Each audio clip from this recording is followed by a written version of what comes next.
Et nous revoilà, chers téléspectateurs, pour notre deuxième session de U-Ball Grip League. Je suis votre cher présentateur, Thierry Houdvik, et nous revoici pour ce fameux sport de la Norlande.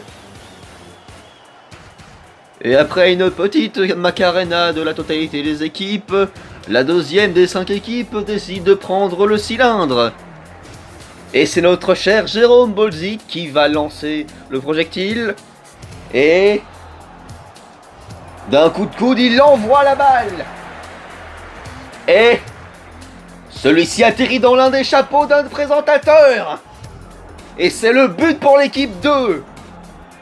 L'équipe verte et l'équipe rose décident de se rassembler pour faire un bilboquet pour décider de qui va relancer le cylindre. Il lance. Et malheureusement, nous avons un score de 12,5 pour les deux équipes qui sont en égalité. L'arbitre lance alors un pangolin à l'équipe numéro 1. C'est le joueur Francis Audris qui décide de le caresser avec une brosse en fer et nous avons un score de 3 écailles. C'est alors un total de 86 points gagnés pour l'équipe numéro... Attendez. Je vois que le joueur Michael Olakzen aurait écrit le numéro 32 sur le coude du 6e arbitre. Le point est annulé. Un combat dantesque, mesdames et messieurs. Le cylindre est redéposé à 3 degrés nord et 86 degrés ouest du terrain. Jean-Kévin McTurlud décide de prendre le tricorne. Et il prend le cylindre et le lance avec une telle dextérité, c'est incroyable.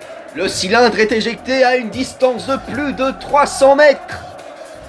Ah, il semblerait que le joueur aurait mis des pantoufles dans ses gants de boxe. Celui-ci est accusé de tricherie. Nous allons laisser le hasard décider du sort de notre cher joueur. La roue de la perdition olé olé est lancée sur le terrain. La roue tourne. Et tourne. Ça va durer un petit moment. Ah. Et on m'annonce dans mon oreillette que les sports de U-Ball Grip League ne seront pas malheureusement sélectionnés pour les Jeux Olympiques. Encore. C'est une défaillance pour notre cher pays qu'est la Norlande. Putain, elle va encore tourner ces trous. Ah, l'arbitre a décidé de l'arrêter, prenant beaucoup trop de temps.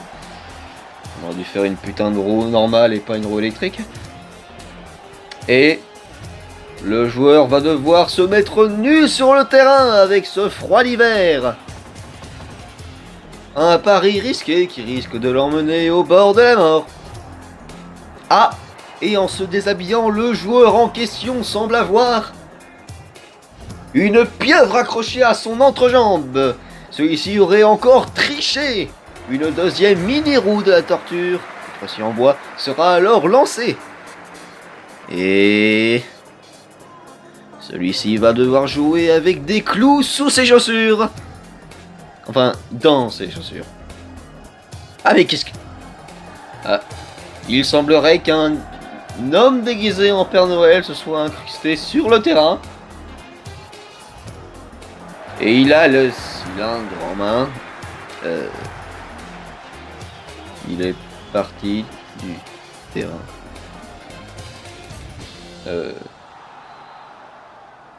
Bon, ben... il semblerait qu'on va devoir reporter encore une fois les championnats de U-Ball Grip League. Bon ben... bonne soirée à vous tous. Et on se revoit dans 4 mois et 2 jours. Bye.